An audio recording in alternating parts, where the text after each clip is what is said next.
Welcome back to the Evolve podcast. I'm Rhiannon. And I'm your better host, Brendan. All right, we'll leave it at that. But for now, pretty much what this podcast is all about is self-development, health and fitness, and our journey starting as brand new business owners.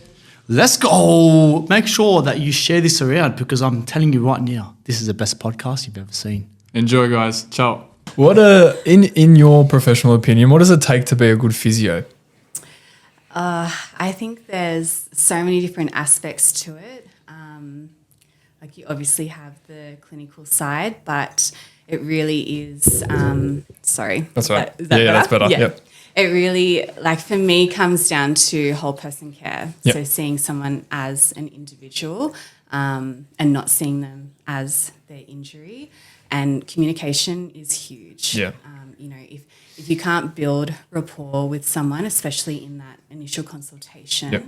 then you're not really going to get what you need from them in terms of the subjective history, because there's so much that goes into that compared to like the assessment. Yes, is really important, but getting to know them as a person, what their goals are, what they're struggling with, things like that. That's really important. So Just speak just a little bit louder. a little bit louder. That's Let better, me come that's a bit better. closer. Yeah, that's perfect.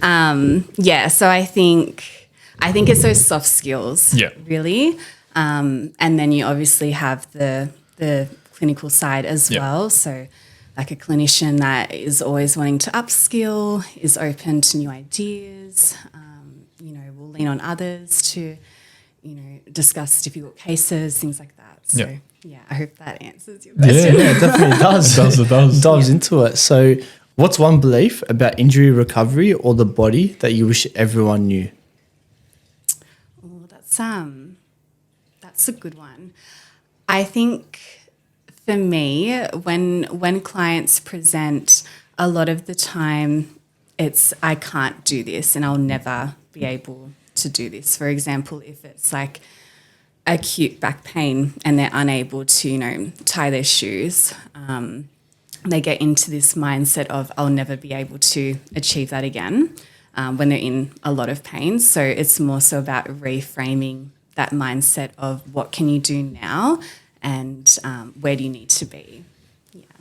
That makes a lot of sense. Yeah. Do you feel like a lot of people have to unlearn things that they've been taught over time from other practitioners or maybe even social media? Yeah. I think it's more so for my demographic, the over 50s, because you have a lot of, I would say, old school physio where they come in, say it's like osteoarthritis, and they're like, oh, I have bone on bone, like I can't do a squat, I can't do X, Y, Z. And it's really hard for them to unlearn those phrases. They really they stick onto them. Like you could give them all the education in the world, but they will remember something like that. And yet that takes time. Like if you go in that first session and you try and, change their beliefs, and if you disregard it, then you're off on the back foot and it will take time to build that, or they might not come back. Yeah, it's really hard to build trust in someone that has this belief in them that they've had for many years, you know what I mean? Yeah. So is bone on bone, is that fake? Like that's not an actual thing? We try not to use that terminology because like for osteoarthritis, for example, if it was pure bone on bone, you physically wouldn't be able to get any movement. You wouldn't be able to get any knee flexion. Yep. We know that. Really? Yeah. We know that there's damage to the articular cartilage, but it's not helpful to characterize it as bone on bone because it's like a fearful language that you're using. Yeah. People would be like, oh my God, bone on bone, are you serious? It just sounds more daunting to the patient, but it's really the over 50 clientele, they're the ones that come in saying that. So how would you approach someone that comes in and says that they've got bone on bone? Yeah. So it depends. It depends how strong that belief system is with them. I usually try and ask where they heard that from and get an understanding of that. And then, if they're open to new ideas, then reframe it. So, for example, osteoarthritis, you might reframe it as, just like how we age and we get wrinkles on our face inside our bones, we can, get a similar effect. And yeah, if they're open to that, then, you know, it's a doorway in, but that could take, you know, A couple few sessions. It could take years. Wow. So Okay. it just depends. Yeah. You don't even think about that, do you? Yeah, yeah. But for them, they're thinking about it all the time. Like every Yes. time they do a squat, they're like, oh my gosh, it's bone on bone. Like, am I Yeah. doing more damage? But we know from the research with osteoarthritis, like movement is our gold standard. That's our best approach. And it's just about educating the population to, you know, present to physio first over, say, GP. We love our GPs, but Yeah. in terms of osteoarthritis, like that's where we really can come in, and like our APs, our PTs, things like that. Yep. Yeah. Movement is king in a way. Yeah. Yeah. Yeah. I know I had a grade 2 meniscus tear. Yeah. And that honestly felt like I had bone on bone. Yeah. Like that feeling. Yeah. I know I can't really explain it. It just felt Yeah. like there was this like rubbing on my bones or Yes, something like because that. it catches. Yeah. Okay, so it actually is bone on bone, or well, is that you get like you can get different tears in the meniscus. They have different gradings to them, and yeah, you can get like a mechanical catching or like a locking or a clicking sensation. Yeah. And that can be really aggravating, especially if there's lots of fluid in the joint, just from like swelling, things like that. Did you do conservative management? It was a grade 2, and I think I was at the physio for around 12 weeks. Yeah. Yeah. Yeah. But it yeah. was constant rehab and Yeah. strengthening and stuff like yeah. that. Yeah. And there's not really any problems now. Yeah. But this was probably like 4 years ago. Yeah. Yeah. Yeah. Yeah. So usually I say to my clients when it's meniscus, around like 6 to 12 weeks, if they're following their treatment protocol, if they're not really consistent with the exercises, or if they have another flare up, like if they twist on the knee, or, you know, if they go to, you know, run after small kids, things like that, then it, you know, might set them back a little bit. But most of the time you can manage it conservatively and get really good results. Awesome. Oh, there we go. Do you have clients? Do you set like those little targets with clients that you have? Yeah. So with every client that I get, they will get a treatment plan. It's usually after the initial consultation. Sometimes it's after the second if it's more of a complex case and I just need to get to know them a little bit more. Yep. And we'll sit down in the initial, we'll go over their goals, and usually like short term, long term, and then that will be like outlined in their treatment plan, because there's a lot that goes in that initial consultation, and they really can only take on like a few things at a time. So if they Don't have overwhelm them. if they have it in paper, I find that they actually adhere to the treatment program better, and it's not me like telling them, you know, what to do. It's more of like a team effort. A relationship, Yeah. like building that relationship from the beginning. Yeah, because you could have like the best treatment plan, and if they're not interested, if it doesn't align to their goals and what they want to do, then they're not going to follow it, and they'll like usually be lost to a follow up. Yeah, you'll lose them. Yeah, that makes a lot of sense. Yeah. How do you create trust with the client? Getting to know them, you know, like I'll ask them, of course, like clinical questions and things like that. But when I'm like treating, when we're doing hands-on work, that's where it was like sort of tend to drift into more personal, and it just depends. Like some clients are really eager to talk to you, and other clients, like it's like pulling teeth. And sometimes I'm like, oh, just, you know, shut up and just do my work. But yeah, it's, you know, they want to get to know you as much as you want to get to know them. So it's really that personal approach. And then over time, like, you know, that trust builds, and then they refer like their friends and family, and then you end up with the whole family. So, Everyone comes along. It's good because we had Kevin come on. yes. And he came on and he spoke about his holistic approach to sort of getting the answers that you need as a physio. Yeah. Do you do that a lot with your clients, where you sort of dive into the holistic side of it just to sort of find the background of why they have that injury? Yeah, because it's usually not just, you know, an overload injury like on a tendon, for example. There's, you know, so many things that go into healing, like sleep, your nutrition, what is your stress like our society today. You know, everyone has some degree of stress, and it's just, you know, how well can we, you know, mitigate that? What's your nervous system like? What's happening with your family? You know, your looking after kids? Are you looking after your parents? Like all of that stuff. And that might not come out in the first session, but, you know, over time you'll get to know a little bit more. Yeah. Or you'll have the client that will just literally just tell you everything. The open book. There we go. Yeah. I guess I wanted to understand physios, and I guess a lot of people in the rehab sort of field, you guys always charge for your initial consultations. Yeah. Which is important because you guys go into detail about the plan and what they would need to, I guess, progress with their injury. Yeah. Something that PTs, I guess, fault with, and it's very common in our industry that we give away that initial consultation for free. Like a free consult, whatever, and it's a given free session. But we pretty much do a very similar thing in terms of understanding their goals, being able to create a full plan that these people can actually follow through with to get to the goal that they want. Yeah. What do you think is that difference? Why do you think that there is a difference in the approach? I feel like in the fitness industry, it's always been that way, where it is a free initial consult. I don't actually know why that's the case, but we don't know either. Yeah, my mum's been in the fitness industry her whole life, and really? and she said that it was the same back then. But what we really noticed was with the Pilates side of things, we weren't doing free consults. This was back before I wasn't a physio. When I was teaching, we wouldn't do free consults. And I don't know what your opinion is, but I feel like you don't want to downgrade what you're offering. You know, you've paid to do your training, you're qualified, you're giving a great service, you're, you know, deserving of that pay. And in the Pilates world now, like you'll get phone calls and they're like, oh, is there a free session? And I personally don't do that. Okay. I might do like a discount, like, you know, bring a friend, things like that, but it's very sparingly.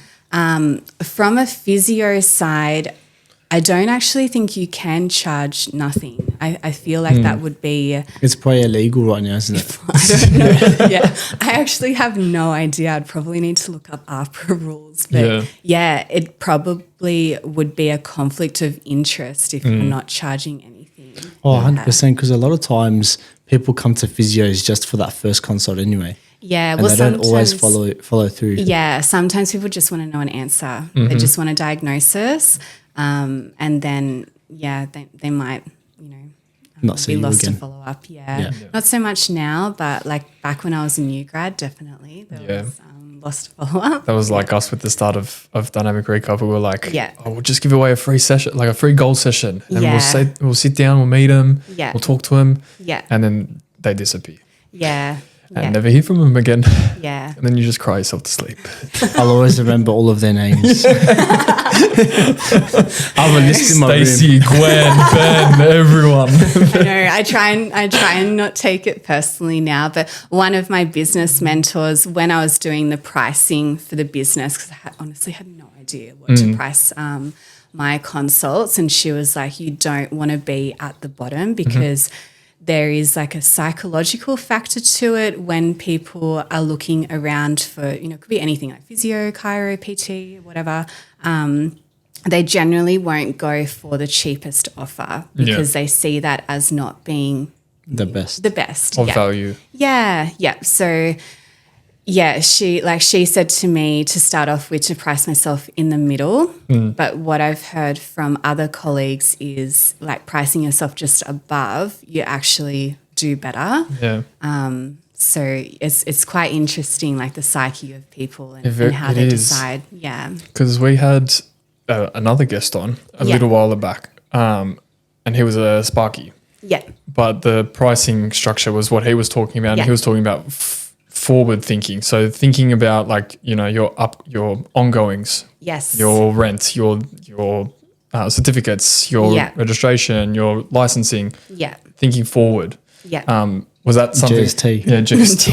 Oh, the bloody GST. I want to shoot it. All of that stuff. All that My stuff. poor accountant, I'm like, oh. Our poor accountant as well. We're learning these as we go. I think that's the fun part about it. It is.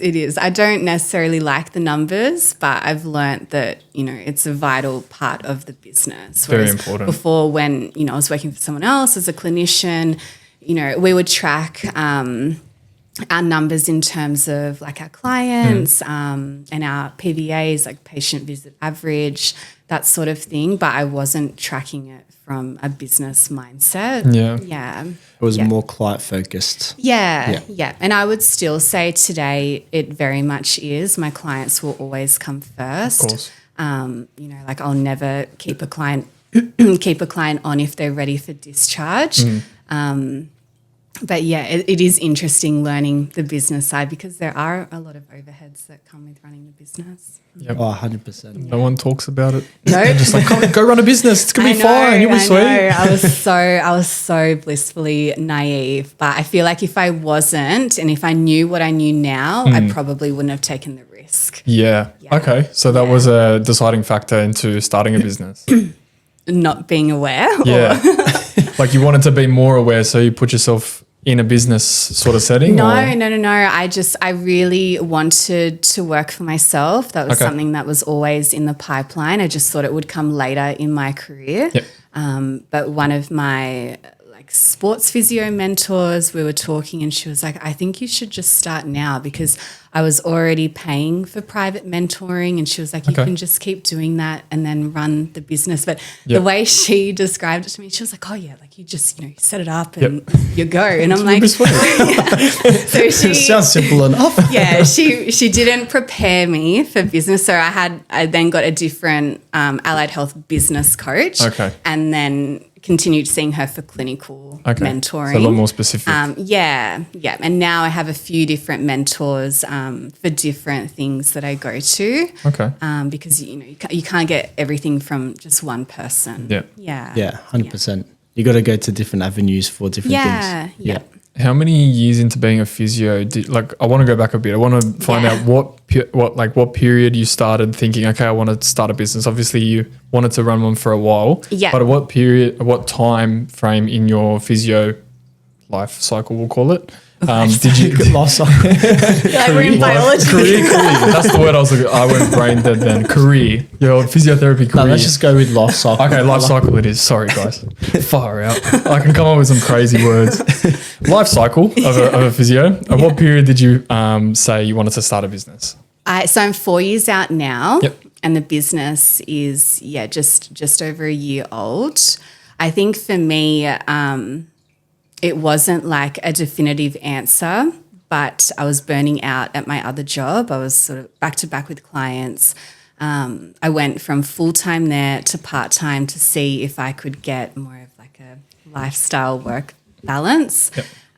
But I was still doing like 35 hours, still very much back to back. And it wasn't what I thought it was going to be.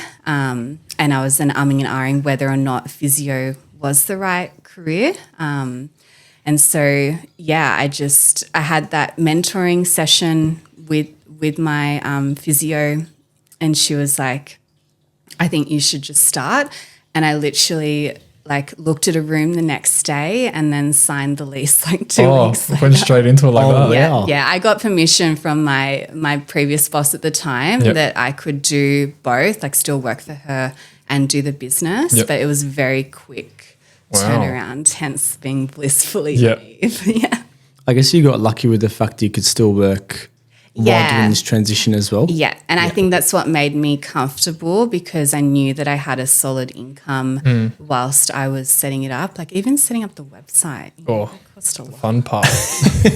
It took me 3 goes to get the website to where it is now. Yeah. And now I have a really a good SEO person who helps me with all of that. But it took me a while to find my people in terms of all of that, and because I had no idea.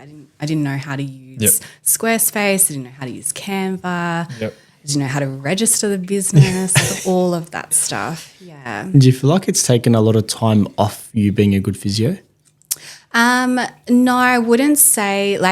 It's still my clients came first, and then that's where I ended up saying, okay, I'm going to go all in on the business, because I couldn't give like working on the business because I was always in it.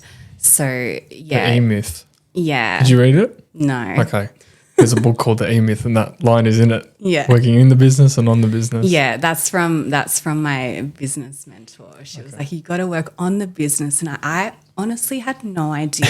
I thought I would just be a clinician and work for me. Didn't realize I had to work on it. Like, I know that sounds really dumb, but yeah. So yeah, that was the turning point, was that I couldn't grow the business to how I wanted to, working 2 jobs. It was just too much. Yeah. And that's when you decided I need to pull back from working for someone. Yeah. I need to go all in on my practice. Yeah. And just become skilled at building websites. I know now, no, I can't replace Meg's job. She's very good at what she does, but I have a lot of skills now that I didn't have before. So it was good. Yeah. Shout out Meg. Yeah. Shout out Meg. Yeah. Creative insider, guys. Little plug. A lot of people tell us that, you know, doing multiple things at once means you're never going to be a master of any of those things. Yeah. You know, we run a business in the health and fitness industry while running a podcast, while creating content and doing all these different things. And people have come to us and said, you'll never be amazing at the podcast, or you'll never be amazing at the business, because you can't be perfect at any of those avenues. Yeah. What are your thoughts on being able to be a gun at business while also being a gun at physio? Yeah. So my coach would say that I've got my fingers in too many pies, but I've always been a person that likes variety. So I still have found it really hard to niche, like in terms of physio. I know that it would make it easier from a marketing point of view if I had a niche, but I love variety. So for me, I don't know if I'll ever be able to call myself an expert in one field. Yeah, maybe one day, but at the moment, I love how my days is, just all different. Every day is different. Yeah. And then the business, it's an expansion of me. So it's just, growing as I grow as a clinician.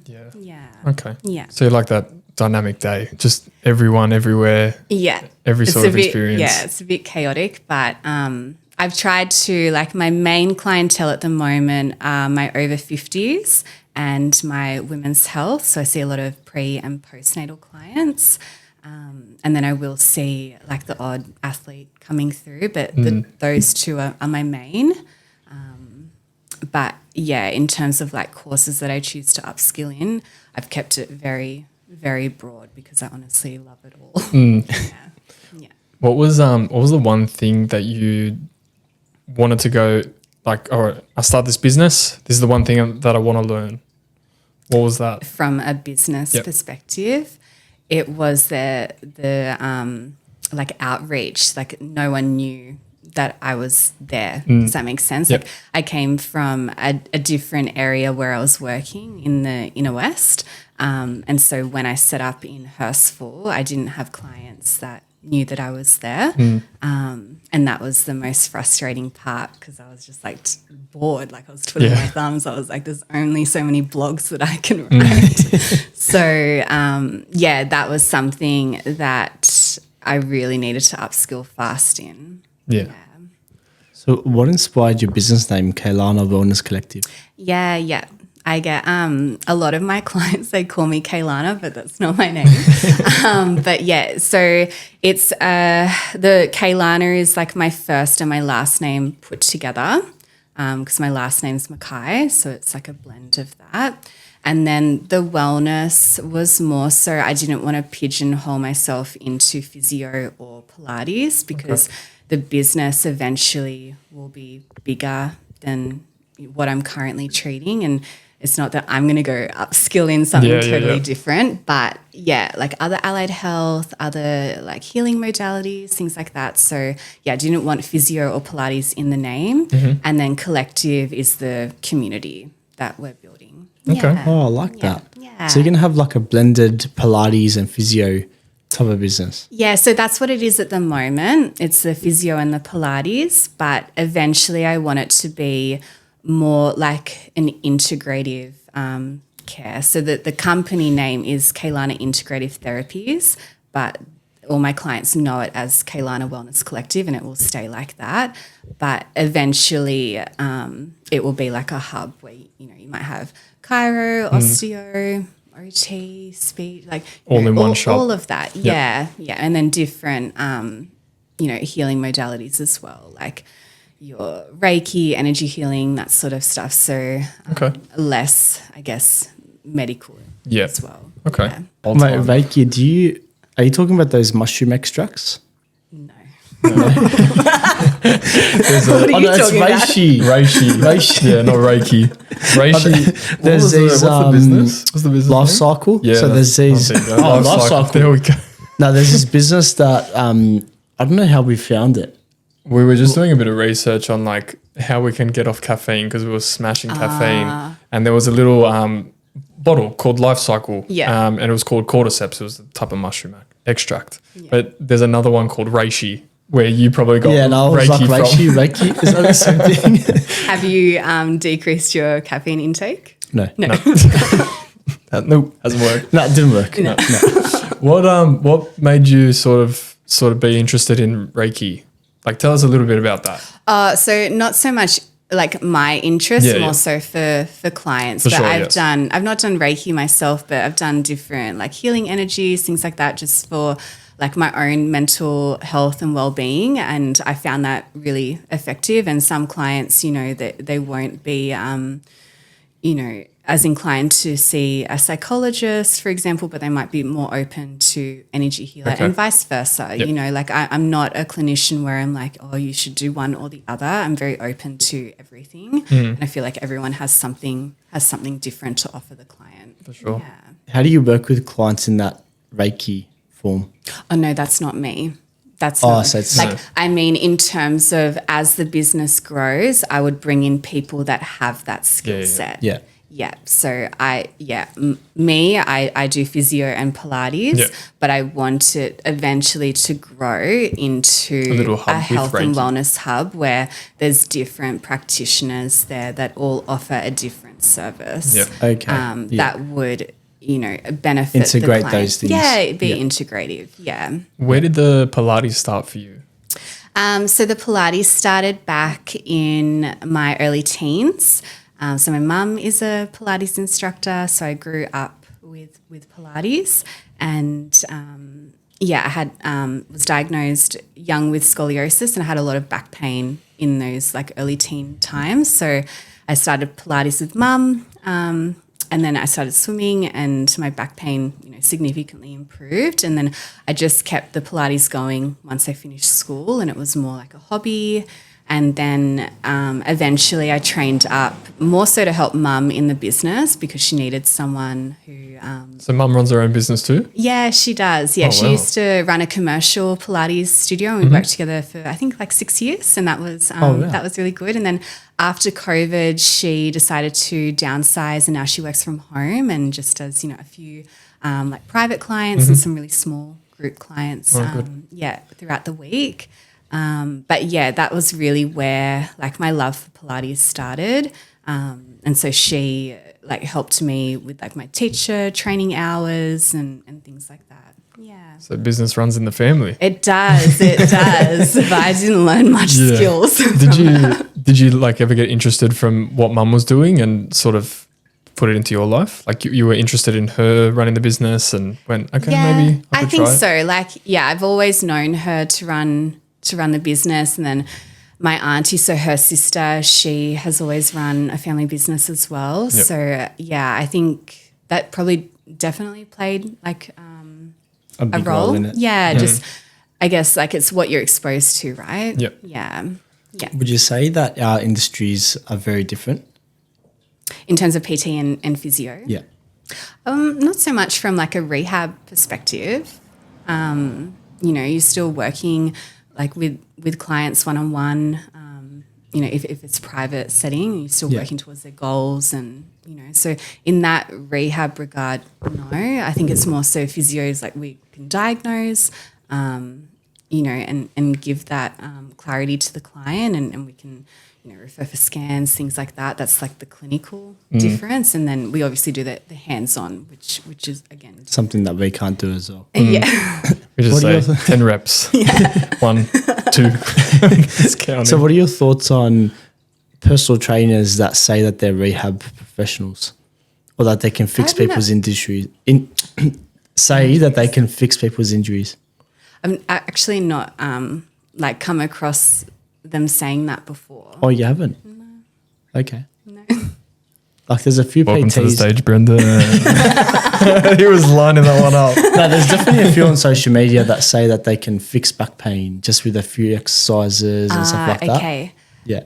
Like, is it more like from an educational point of view, like here's 3 exercises to fix back pain, or is it more stuff them like promoting like as a therapist they can do it?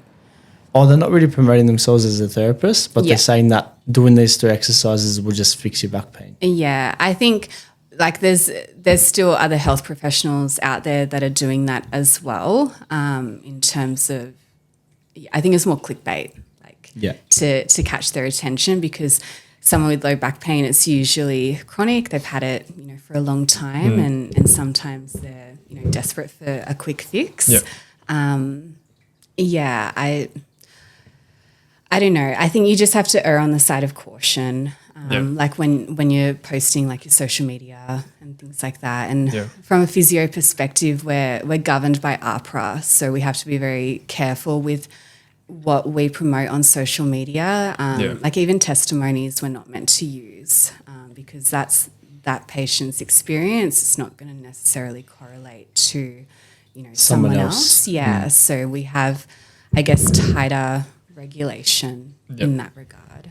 It makes sense, because if you did the same treatment for, him, and he did the same treatment for me, we might respond very differently, even if we have the exact same injury. I don't know how we would, but it's possible. It gives me that look all the time. This episode is brought to you by Dynamic Recov. You're not lazy, you're just busy. But let me ask you this. How much longer are you going to let your health take a backseat to your calendar? You already know what to do. Train, eat well, stay consistent, but knowing isn't the problem. Doing it while running a business, managing a team, or raising a family, that's where most people fall flat. At Dynamic Recov, we coach high-performing professionals to take back control without adding more to your plate. We give you a clear plan, real accountability, and full access to our coaching team right from your phone. Use code EVOLVE at checkout to get 50% off your first week. That's EVOLV. Hit the link in the show notes. Start now before later turns into never. Now let's get back to the episode. How have you handled juggling like the client care side of things, the business side of things, like without getting burnt out? Because you mentioned how you burnt out before in your previous job. Yeah. So for me, I know when I'm burning out because like my immune system drops and like my emotions and things like that. Like I'll feel more down than I will feel happy. So definitely like when I was working my other job and the business, I was doing 6 days a week and it was just so much. So that's when I decided like enough's enough. I can't do this. Take a big deep breath. You're like, okay, I got to make a decision. I'm out. And then for the business now, I'm open Saturday, Sunday. So it's quite unusual for a physio to be open on a Sunday, but the gym that I rent from is closed. So that's when I do a lot of my one-to-one exercise rehab because I have access to the whole gym and the clients like it to be quiet, I found. Cheering. But then I had to tweak my hours because I was just working too many, day shifts, and I'm a morning person, but I had to have some evening shifts in there. So now I have Tuesday, Wednesday off. And what I've learned from being a physio, I need 2 days off. If I have one day and then one day, later in the week, it's not enough for my brain to switch off because usually the first day off, like I'm still thinking about work, and then the second day I'm actually trying to relax. Trying to switch off.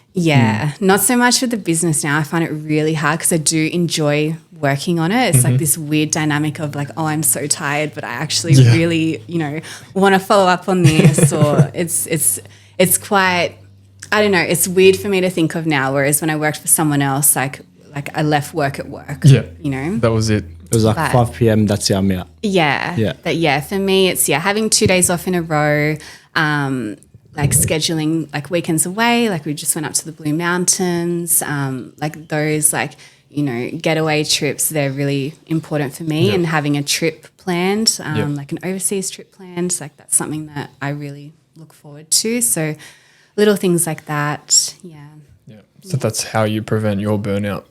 Yeah, like in a nutshell. In a nutshell. Yeah, because I don't really believe in burnout. Oh, you don't believe in So it? we have this debate every single podcast, and it's always brought up. As soon as you said it, I was like, ding, Brendan's going to bring it up. Okay, so whenever I've gone to a physio and I've presented like some type of injury, for example, that meniscus tear that I had, a lot of the times a physio will come to me and say that the reason I got injured was because there was a discrepancy between joint capacity and joint load. Yeah. And my joint load was a lot higher than what my joint capacity was. Yeah. And the way to prevent that injury from happening again would be to increase my joint capacity. Yeah. And that would be through strength training or, all those things that are involved in rehab. Yeah. In a way. And I'll just follow the protocols. Lo and behold, 10 weeks, whatever the length of the rehab was, fixed, back to playing my sports. Yeah. When it comes to burnout, I feel like that there is a way for you to prevent it from happening ever in your life if you increase your capacity. Yeah, you definitely could, but I think the average individual probably wouldn't think that far ahead as to like if I do X, Y, Z, then it's going to, prevent burnout. I feel like, if you're really driven and you're always pushing for more, then it's hard. It's, that boundary gets blurred. But there's definitely warning signals, right? That you get. I think my belief is once you've hit it once, you know how to deal with it the next time. What it's like and it feels shit. Yeah, like you go away, you spend time on yourself, you take the 2 days off, like you do those things to prevent it from happening again. Yeah. Yeah. And I or believe like those overseas trips or those planned trips away. Yeah. So then you have in your mind, I'm going to be working hard for the next 4 weeks, but then I have a weekend getaway. Yeah. And I think that's the common consensus now is like, okay, you just need to do X, Y, Z to prevent it. Can be going away, but there's such a big list of things that you can do to prevent it. Yeah. But I don't, there's a book about it. And I always reference the book. It's right behind the on-air sign. It says burnout. And Brendan goes, I don't believe in burnout. But there's a book, Brendan, look. yeah, but I can write a book that says I don't believe in burnout. I don't believe in burnout, yeah. I think though, like from a physio perspective, burnout culture is huge. Like I'm not sure, if you're aware of the stats, but the average lifespan of a physio now is 5 years, but they, What? so people are I leaving never knew that. at that 5-year point, which is really when you become a senior clinician. Yeah. Is this, they finish their degree Yes, 5 years and later? they've worked 5 years. Yep, and then so they might not necessarily leave the health profession. They could go into PT or something. or they could just pivot and go into like insurance or like What? ortho sale. Like there's different avenues that people. So you're not treating face to face. You don't have a clinical load. Just on the phone or distancing themselves away from face to face. Yeah. So there's been that trend, but now with the stats, I'm pretty sure people when they've redone the stats, people are leaving at around the 18-month mark. So Oh, wow. yeah. Ours is So it's 6 actually months. getting worse over time. Yeah. And I think so I do think that burnout culture is there, but it's how do you deal with that? And everyone's going to be different in terms of how they respond to stress, what their resilience is like, what's the work culture like. There's all these different things that come into play. But it's definitely, I think, real in physio land. In the physio Physio land. land. because I know I like that. because the average lifespan of a PT is 6 months, but I feel like that's more of a financial thing rather than a burnout thing. Because I know for PTs, That's really short. It's because it's a very like when you said 5 years, I was like, oh, that's a long time for PTs. Like it's because it's a very competitive industry. You know, you've got everyone's like an online coach these days. You go on Instagram, you look up PT, a million accounts are going to pop up with options and things like that. If you get your PT certs and you walk into a gym, there's probably 20 PTs in there that have been working there for 15 plus years. They're just going to overload you with information. Clients are going to come in and be like, no, I'm not going to Tom who's 18, Brendan who's 18 years old. Why wouldn't I just go to 40-year-old Rhiannon? my back hurts just who's got a decade of experience, who I'm actually going to get results with. So a lot of those PTs, they're really excited, get their foot in their door. 6 months go by, they've probably got like 2 clients in that period of time, and they're like, this isn't sustainable, so they leave. Is it normally as a full-time job, or would people do it as like a side hustle first? It's usually seen as a side hustle job. It's usually seen as a side hustle job, but I think those people that see it as a side hustle job tend to fall in love with it because it's something that they used to do. But again, it's case dependent. Yeah, it's definitely case dependent because I chose it as a side job. Yeah. And I was doing it through uni. Yeah. Because I was actually going to become a physio. Oh, okay. Yeah, nice. Then I fell in love with PT that much that I stopped going down that path and pivoted down this path. Yeah. Cool. But I also didn't make it into physio, just so everyone knows. He wanted to run a podcast instead. The podcast is probably more successful. I think it's it's different. Like the lifespan of a practitioner is very different to a PT. What would you say to people that are doing their studies at the moment to become a physio? How we probably scared them now. Yeah, like they don't want to do it. No, I'm joking. But what would you endorse for them to do for them to enjoy the job or enjoy the career? Yeah. Well, I can really only speak from private practice because you also have physios that will work in the hospitals as well. But I think, from a private practice point of view, mentoring is huge, especially in your new grad year. Like you graduate, you're a generalized physio, but the unis, they really train you up for hospital. So pretty much all your placements, at least for me, were in the hospital sense. And because our last year was in COVID for our musculoskeletal side, so everything that we do in private practice, that was all online. So like you're trying to learn hands-on therapy. They were literally like back then, like use your dog, use your cat, like just anything you can find. Yeah. So for our cohort, the ones that went down the private practice route, like I just feel like we didn't have the same hands-on skills as what the previous years would have had. Mentoring is huge. Having a look at the other physios that are in the clinic as well. So it's good to have a spread of, new grads, junior physios and seniors. It's quite hard if you're going into a practice just with seniors because as a new grad, you'll feel quite overwhelmed with, the difference in years. And it's nice to be around people similar of your career. It's good to bounce ideas off and things like that. So yeah, I think mentoring is a big one and team culture as well. And then, giving yourself grace, like it's really hard to do an initial consultation. You're meeting someone new for the first time.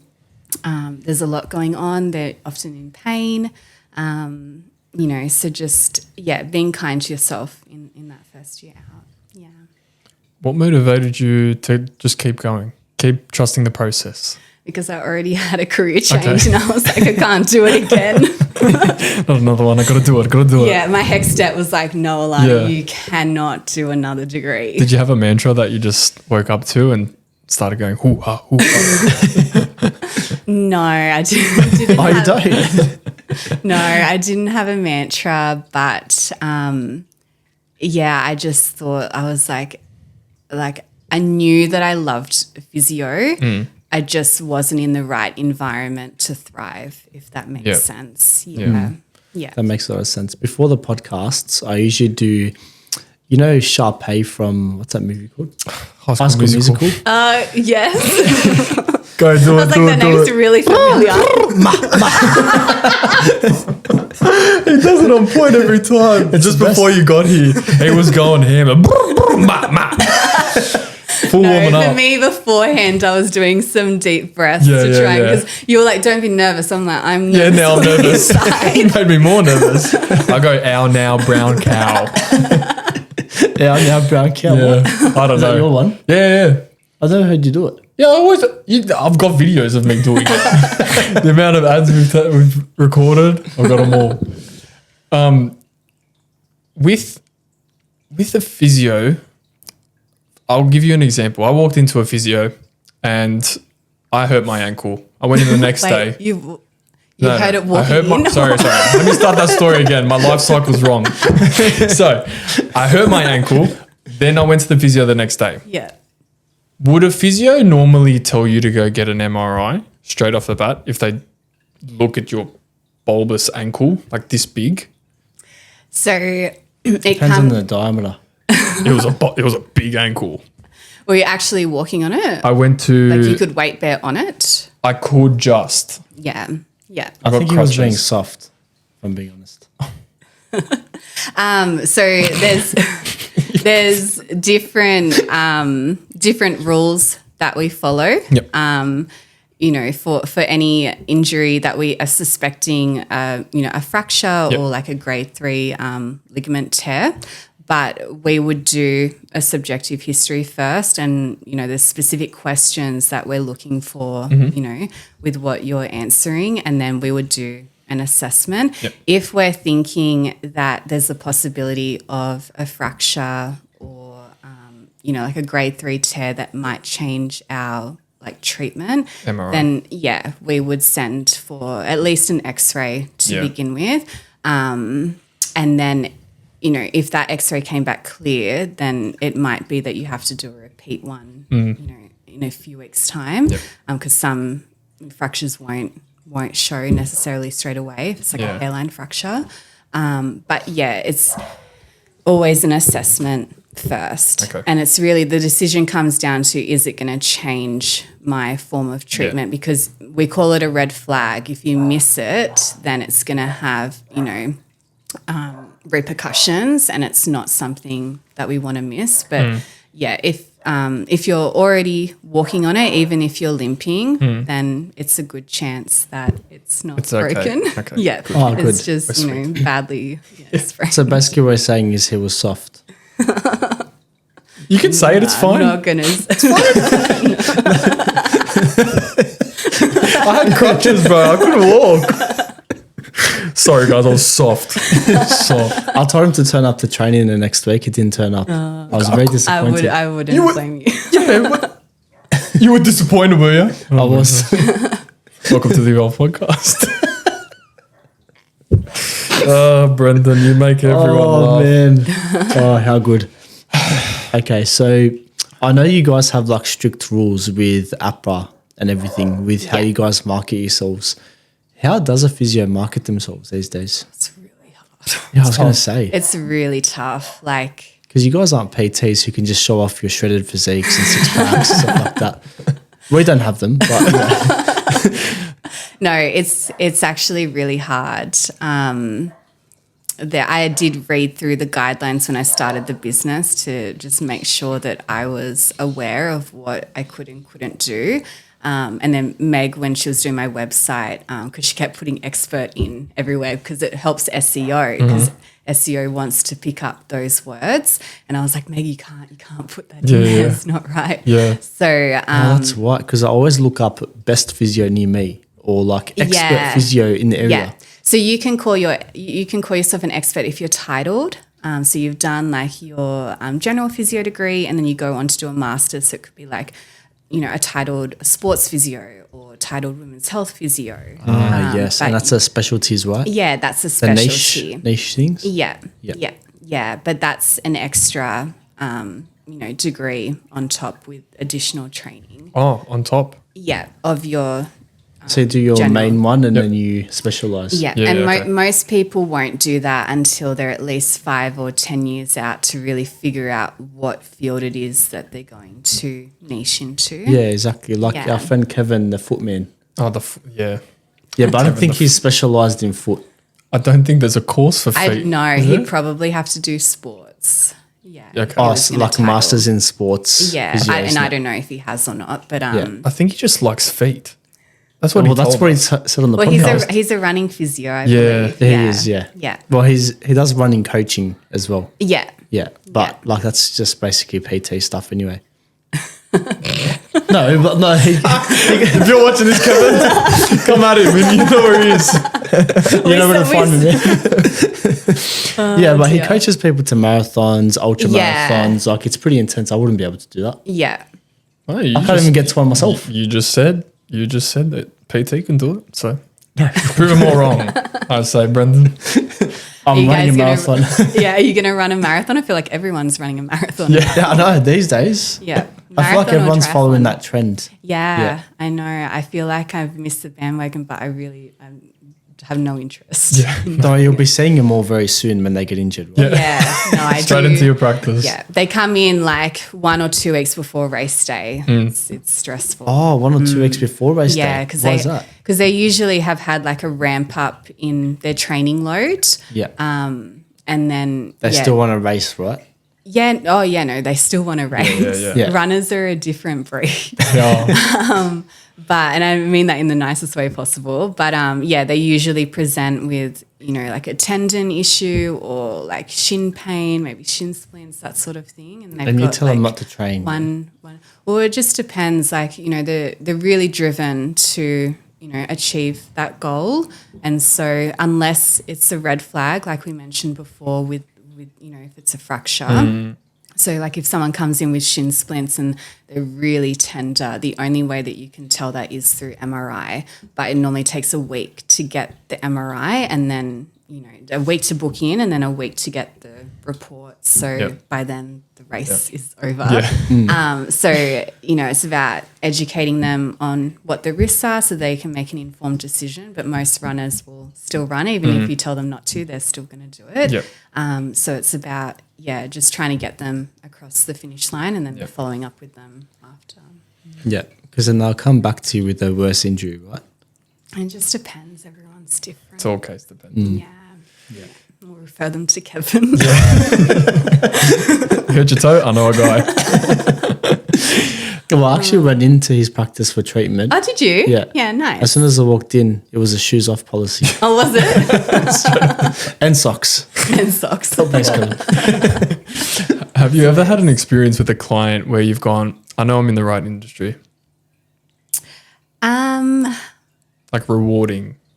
Yeah, I wouldn't say like, I don't think a particular client comes to mind, but every day for me is rewarding, and seeing them achieve their goals. Like I had a client today, her grip strength went from 11 kilos to 25, like in terms of how strong her grip was. wow. Like that was With the grip. Yeah, Yep. with the like I feel like that's a dynamometer thing. lot. Yeah, I know, it was huge. Like That's a I big was jump. surprised. So things like that, that's, something that's really meaningful to her might not be meaningful to someone else. And that's just one example. But yeah, that's what I love about my job is, you're helping people every day. And yeah, I just feel really grateful that I get to do this. Yeah. Oh, funny you say that actually. We were just speaking the other day about how wrist strength or grip strength relates to mortality. Oh, it does. I wrote a blog on it. Really? I did. All right. I did. Perfect Don't girl quote to me on the talk to. stats though, because So you're an expert in this. No, I'm not an expert. No, but it does. Yeah, Yeah. I was reading some research and I was like, oh, I should write a blog on that. Yeah, because my client, when I first met him, so he was on the podcast last week. Yeah. And the very first statistic he taught me, which was crazy, blew my mind. Was grip strength? Was grip strength. Oh, really? Yeah, he was a Scientologist. He did all this Yeah. research behind it. He was like, so I want to be able to do a minute worth of holding myself. Yeah. I was like, okay, that's why? Yeah. And he's like, it correlates to morbidity. Yes. Mortality? No, mortality. Mortality. Yeah. Yeah. Like death. Yeah. And I was like, okay, that makes sense because we were talking about it the other day. Yeah. And we were like, when you do CPR, we did our CPR course yesterday. It's like, can you hear me? Open your eyes, squeeze my hand, which makes sense. Yeah. Oh, because if you can't squeeze your hand, then you wouldn't be able to tell someone to start doing CPR. Is that what it is? No. They have to be conscious. Well, you'd hope they'd be able to squeeze your hand if you're anyway. That's another conversation for another time. So what does it mean? Like you read a blog on it. How does grip strength relate to mortality? I'd have to go back and read my blog. Okay. I can't remember. There is, I think it's just though a link to like your overall like health and well-being. I think it's just it's like similar to like a sit to stand. Like if you can do 8 sit to stands in 30 seconds, you're less at risk of fall. So I think it's just looking at, global muscle strength in terms of overall health. Yeah. And it's more so for the over 50s. Okay. I think I explained that really poorly. No, it makes sense. But did someone just randomly decide, you know what, we're going to use grip strength as a thing that's going to label mortality risk? I don't know where it came from, but it would have been like from a research. Because I feel like a sit to You've got to stand. read my blog. Yeah. Boom. Another plug. Because I feel like the sit to stand would make more sense for longevity of life because people that would decrease falls risk. Yeah. Exactly what you said, which is something that does happen at later age. Yeah. Yeah, I mean? for sure. So grip strength, I don't know how it relates to people dying less. Now I've got to Google. Yeah, bring it up. Studies have shown that individuals with higher grip strength tend to live longer and have lower risk of mortality. Grip strength is a valuable indicator, but it still doesn't tell me why. So no one knows why. Everyone's just saying this stat. It's a biomarker of overall health, reflecting muscle strength, muscle mass, bone density, and nutritional status. Yeah, but So that's pretty much what I said, but better. Yeah. Yeah, but still, it doesn't make sense because what if someone's strength training every single day, but they don't do wrist curls?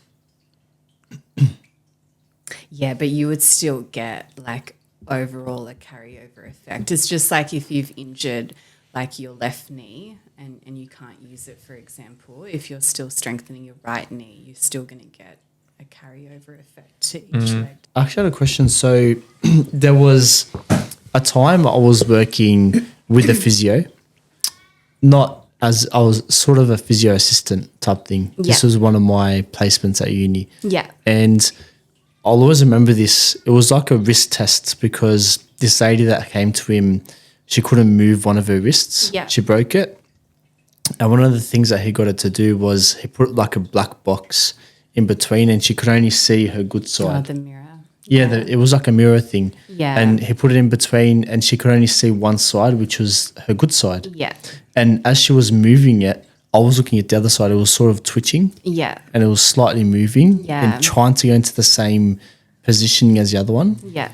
But in her mind, she wasn't actually moving her left hand or she couldn't. Yeah. Move yeah, it it's a out. psychological thing. Yeah, how does that work though? Because I've never thought about the fact that if I do this, then this side is working unconsciously. Yeah. How does that? Yeah. I've not actually used it in practice before. That'd be more like of your neurophysios that would do that. So someone who, I'm not sure what that client injury was, but usually in like the stroke wards, you'd be using it or strokes phantom limb because pain. It's like that half body. Yeah. It depends on the stroke, but a lot of people with amputations as well, they'll get that phantom limb. So a lot of them will use the mirror therapy to reduce their pain. But yeah, me as a MSK physio, I've not personally used it. Yeah, so I don't know I would have learnt it once in my physio, But you don't know the like little black box things and everything. No, I would need to. That's a niche in itself. Yeah, physio's so broad. Like you've got your MSK, you've got your neuro and your cardiorespiratory. They're like your 3 main ones. And then within MSK, like you would branch out into like sports, women's health, like that sort of thing. So yes, like it's so there's so many different so broad. So yes, yeah, if you're not in that field, then there's so much stuff in my brain that I can keep. There are so many things that you can actually handle in one brain, right? Yeah. Where was your limit? The business? Like, no, I'm not learning anymore, but do you learn every day? Do you still study? Like, do you do stuff on the side? Oh, yeah, no, I'm obsessed with studying. Yeah? It's actually like I said to myself this year to just do one PD course because we've got to do about 20 hours, but normally I would do like 80. Yeah. Just in because I'm just obsessed. I love to learn. So this year I'm doing a headache and migraine course. That's something that I'm really interested in because I get migraines myself, and I was treated by a Watson-trained physio, which so that physio just deals with headaches, migraines and concussions, and I had a really, really good result. Like I used to get headaches and migraines all the time, and they were very debilitating and would also contribute to my burnout. Yeah. Now I hardly get anything. So I decided to level up in that because I do see a lot of clients with neck and headache pain. And then I've also got like the women's health side that I'm slowly building on, and because my MSK background is quite strong now. Yeah, but it's always evolving. Yeah, it's sounding to me that you are finding your niche unconsciously. Yeah, but still broad. Like if I didn't see a shoulder, I'd be sad. You know what I mean? Like I want to see everything. Yeah, 100%. So Kevin can have the toes. Yeah. Kevin's got the toes. I don't mind ankle sprains and things like that. But if it's something really niche, then I have a really good podiatrist that I refer to. Yeah. So you're basically everything above the ankle. Yeah. Kevin's everything below. I came to him with a growing tear, and he was looking at my toes. Yeah. Yeah. It's all connected. According to Kevin, it's all connected. Yeah. Everything starts from the feet. Start from the ground up. Yeah. It's ground up physio, right? There you go. That's where it goes. If people were to find out more about you and what it is that your practice does, where can people find you? So my Instagram is just Kaylana Wellness Collective, and same with the website. Yep. They can either jump onto socials or check out the website. And then, the clinic is located in Hurstville. Awesome. Yeah. It's been a really good podcast. I appreciate you being open about the business side of things on top of the physiotherapy side of things. Yeah. But for now, thank you very much for coming. Thank you. And there's an average term of 5 years. Yeah, average term of 5 years. Thank you guys for listening to this week's episode of the Evolve Podcast. Brendan and I have loved having you throughout this whole podcast. Make sure that you like, comment, and subscribe. And if friends are interested, share it around. Yeah, make sure you share and tag us on your Instagram posts, and I'll see you soon. See you guys. Little boogie to finish.